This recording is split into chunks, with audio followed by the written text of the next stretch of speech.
ഈ പുതിയ വിദ്യാഭ്യാസ നയപ്രകാരം വിദേശ സർവകലാശാലകൾക്ക് ഭാരതത്തിൽ ക്യാമ്പസ് തുടങ്ങാമെന്ന് പറയുന്നുണ്ട്. അങ്ങനെ വന്നിട്ടുണ്ടെങ്കിൽ പ്രാദേശിക സർവകലാശാലകളെ അത് ഏത് വിധത്തിലായിരിക്കും ബാധിക്കുക? ലോകത്തെ ഏറ്റവും നല്ല സർവകലാശാലകൾക്ക് മാത്രമാണ് ഇവിടെ പ്രവർത്തിക്കാൻ സാധിക്കുക. രണ്ട് രീതിയിലാണ് പ്രവർത്തിക്കാൻ സാധിക്കുക. ഒന്ന്, ഇവിടുത്തെ ഒരു സർവകലാശാലയ്ക്ക് അല്ലെങ്കിൽ ഗവൺമെൻറ് ഇതേപോലെ തന്നെ ക്രെഡിറ്റ് ചെയ്യുന്ന നാക്, അല്ലെങ്കിൽ ഇപ്പോൾ ഇതിൽ നാക് അക്രഡിറ്റേഷൻ ആണെങ്കിൽ ആ രീതിയിൽ അക്രഡിറ്റേഷനുള്ള നല്ല സർവകലാശാലകൾക്ക്, കോളേജുകൾക്ക്, സ്ഥാപനങ്ങൾക്ക് വിദേശ സർവകലാശാലകളുമായിട്ട് ജോയിൻ്റ് പ്രോഗ്രാം നടത്താം. അപ്പോൾ അങ്ങനെ വിദേശ സർവകലാശാലകൾക്ക് ഇവിടെ വരാം, നമ്മൾ അങ്ങോട്ടും പോകുന്നു. അതുപോലെ തന്നെ ലോകത്തെ ഏറ്റവും ഉന്നത ശ്രേണിയിൽ നിൽക്കുന്ന സർവകലാശാലകൾക്ക് നേരിട്ട് ഇവിടെ ക്യാമ്പസ് നടത്താം. പക്ഷെ അങ്ങനെ ക്യാമ്പസ് നടത്തേണ്ട സർവകലാശാലകൾ അവരുടെ രാജ്യത്തും ഇൻ്റർനാഷണലി ഹൈ റാങ്കിലുള്ള സർവകലാശാല ആയിരിക്കണം. ഒന്ന്. രണ്ട്, ആ രാജ്യങ്ങളിൽ നമ്മുടെ ഇതേ ലെവലുള്ള സർവകലാശാലകൾ പ്രവർത്തിക്കാനുള്ള അനുമതി നൽകണം. അപ്പോൾ ഇന്നത്തെ രീതിയിൽ നമുക്ക് പേടിക്കേണ്ട ആവശ്യമില്ല. നമ്മുടെ സർവകലാശാലകളും നല്ല സ്റ്റാൻഡേർഡിലേക്ക് വന്നുകൊണ്ടിരിക്കുന്നു. കഴിഞ്ഞ ഒരു 10 വർഷത്തിനുള്ളിൽ നോക്കുകയാൽ നമ്മുടെ ഭാരതത്തിലെ സർവകലാശാലകൾ ഇപ്പോൾ 100ൻ്റെ ഉള്ളിലൊക്കെ വരാൻ തുടങ്ങി. അന്തർദേശീയ റാങ്കിങ്ങിൽ നമ്മളെ രാജ്യം സാമ്പത്തികമായി നോക്കുന്ന സമയത്ത് വളരെ താഴെയായിരുന്നു. ഇപ്പോൾ ലോകത്തെ 4ാമത്തെ രാജ്യങ്ങളിൽ ഒന്നായി മാറി. ഇനി അങ്ങോട്ട് പോകണമെങ്കിൽ, സാമ്പത്തികമായിട്ട് പുരോഗമിക്കണമെങ്കിൽ വിദ്യാഭ്യാസപരമായി പുരോഗമിക്കണം. ഒരു സ്ഥാപനത്തിൻ്റെ ഉന്നത വിദ്യാഭ്യാസത്തിൻ്റെ നിലവാരം എന്ന് പറയുന്നത് ഞാൻ നേരത്തെ പറഞ്ഞ ഗവേഷണം, ഇന്നൊവേഷൻ, ഈ രംഗമാണ്. അപ്പോൾ പുതിയ പുതിയ മേഖലകളിലേക്ക് നമ്മുടെ സ്ഥാപനങ്ങൾ ഉയർന്നാൽ മാത്രം നമ്മൾ ഇനിയും സാമ്പത്തികമായിട്ട് ഉയരുള്ളൂ. അപ്പോൾ അത് സ്വാഭാവികമായിട്ടും നമ്മുടെ സ്ഥാപനങ്ങൾക്ക് അങ്ങോട്ട് പോകാൻ ഉള്ളൊരവസരം കൂടിയാണ്. അപ്പോൾ ഇങ്ങോട്ട് വന്നാൽ നമ്മളത് തകരുമെന്ന് പറയുന്നത് വിദേശ സർവകലാശാലകൾ വന്നിട്ടില്ലെങ്കിലും നിലവാരമില്ലാത്തത് ഇല്ലാതായി പോകും. അങ്ങനത്തെ ഒരു നിയമനിർമ്മാണമാണ് നടക്കാൻ പോകുന്നത്. ഇപ്പോൾ തന്നെ ഫേക്ക് യൂണിവേഴ്സിറ്റികൾ മുഴുവൻ ഐഡൻറ്റിഫൈ ചെയ്ത് നിർത്തലാക്കിക്കൊണ്ടിരിക്കുകയാണ്. അപ്പോൾ എല്ലാ യൂണിവേഴ്സിറ്റിയുടെയും എല്ലാ വിദ്യാഭ്യാസ സ്ഥാപനങ്ങൾക്കും കൃത്യമായൊരു ട്രാൻസ്പെറൻസി ഉണ്ടാവും. അവർ ഗുണനിലവാരം അവർ ചെയ്യണം. അതുപോലെ റിപ്പോർട്ട് കാർഡ് സിസ്റ്റം ഉണ്ടല്ലോ സർ, റിപ്പോർട്ട് കാർഡ് സബ്മിറ്റ് ചെയ്യുക എന്ന് പറയുന്നത്. അപ്പോൾ ഒരു കുട്ടിയുടെ സ്വഭാവം അല്ലെങ്കിൽ ആ കുട്ടിയുടെ സാമൂഹിക ഇടപെടൽ ഇതൊക്കെ വെച്ചിട്ട് റിപ്പോർട്ട് കാർഡ് ഉണ്ടാക്കുമ്പോൾ അധ്യാപകർക്ക് കുട്ടിയോടുള്ള ആ ഒരു സമീപനം അല്ലെങ്കിൽ അവരുടെ ആ ഒരു കാഴ്ചപ്പാട് അത് ഇതിനകത്ത് വരുമ്പോൾ അത് ദോഷമായിട്ട് ബാധിക്കില്ലേ സർ? നല്ലൊരു ചോദ്യമാണ്.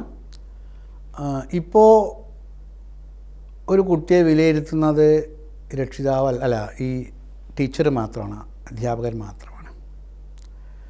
റിപ്പോർട്ട് കാർഡിനെ കുറിച്ച് പറയുന്നത് 360 ഡിഗ്രി ഇവാലുവേഷൻ, സമഗ്രമായ ഇവാലുവേഷൻ. അത് ടീച്ചർ മാത്രം ചെയ്യുന്നതല്ല. Teacher, peer group, external agency, സ്വന്തം, അതുപോലെ തന്നെ ഈ എക്സ്റ്റേണൽ ഏജൻസിയിലെ രക്ഷകർത്താക്കൾക്കൊക്കെ ഇതിൽ പങ്കുണ്ടാകുന്ന രീതി ഓരോ തലത്തിലും ഓരോ രീതിയിലാണ്. പാദം ആചാര്യൻ, പാദം ബ്രഹ്മചാരികൾ എന്ന് പറഞ്ഞാൽ സതീർത്ഥ്യർ, പാദം സ്വയം, പാദം കാലക്രമേണ എന്ന് പറഞ്ഞാൽ സമൂഹം, അല്ലേ? അപ്പോൾ ഈ കാര്യം അങ്ങനെ തന്നെയാണ്. പിന്നെ ഇതിൽ കുറച്ചുകൂടി ട്രാൻസ്പെറൻ്റ് ആയിട്ടാണ് ഈ കുട്ടിയെക്കുറിച്ച് വിലയിരുത്താൻ വേണ്ടിയിട്ടുള്ള കാര്യങ്ങൾ ചെയ്യണം. വേറൊരു മാർക്കല്ല ഉണ്ടാവുക. അത് കുറേ സാധ്യതമായുള്ള കുറേ കാര്യങ്ങളുണ്ട്. ഇപ്പോൾ ഒരു പ്രാഥമിക തലത്തിലൊരു റിപ്പോർട്ട് കാർഡിൻ്റെ രൂപം നമ്മുടെ PM ശ്രീ വിദ്യാലയങ്ങൾക്ക് വേണ്ടിയിട്ട് തയ്യാറായിട്ട്, അത് ഫൈനലല്ല, അത് ആ വിദ്യാലയം കൂടി ഒരുമിച്ച് ഇരുന്നിട്ട് അവർക്ക് ഇതാക്കാം. അപ്പോൾ കുട്ടിയുടെ എല്ലാ ഭാഗങ്ങളും, കുട്ടിയുടെ ശാരീരിക ക്ഷമത, അപ്പോൾ ശാരീരികക്ഷമത കുട്ടിയുടെ റിപ്പോർട്ട് കാർഡിൽ വരും. കുട്ടി എത്ര ദിവസം ആബ്സെൻ്റായി, രോഗം എന്താണ്, കുട്ടിയുടെ ഓരോ മാസത്തിലുള്ള കുട്ടിയുടെ ഉയരവും അല്ലെങ്കിൽ തൂക്കവും വണ്ണവും, ബോഡി മാസ് ഇൻഡെക്സ് വരും. സ്പോർട്സുമായി ബന്ധപ്പെട്ട് കുട്ടിക്ക് ആ പ്രായത്തിനനുസരിച്ച് അവർ തീരുമാനിക്കും കുറച്ചും കൂടി ഇതായിട്ട് എങ്ങനെയാണ് കുട്ടിയുടെ ക്ഷമത അളക്കാനുള്ള പുള്ളപ്പ്, പുഷപ്പ്, റണ്ണിങ്, അങ്ങനെ കുറേ സാധനങ്ങളുണ്ട്. അപ്പോൾ ശാരീരികക്ഷമത ഉണ്ടാവും. കുട്ടിയുടെ മാനസിക ക്ഷമത പരിശോധിക്കും. ഒപ്പം തന്നെ കുട്ടിയുടെ സ്വഭാവങ്ങൾ എന്ന് പറഞ്ഞാൽ കുട്ടി നല്ല കുട്ടിയോ ചീത്ത കുട്ടിയോ എന്നുള്ള ഒറ്റയടിക്കൊരു ഉത്തരമല്ല. കുട്ടിയുടെ നിരവധി പ്രവർത്തനങ്ങളിലൂടെയാണ് നമ്മൾ വിലയിരുത്തുക.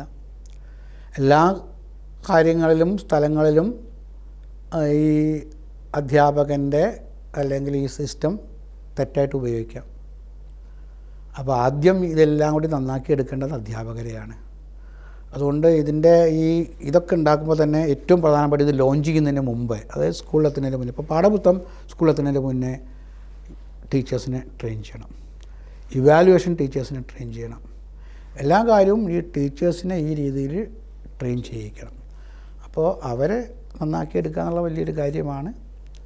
ഒന്നുകിൽ ടീച്ചേഴ്സ് അല്ലെങ്കിൽ സ്ഥാപനങ്ങൾ അവരുടെ ഗുണനിലവാരം ഉയർത്തി കാണിക്കാൻ വേണ്ടിയിട്ടാണ് ഈ മാനിപ്പുലേഷനൊക്കെ കാണിക്കുന്നത്.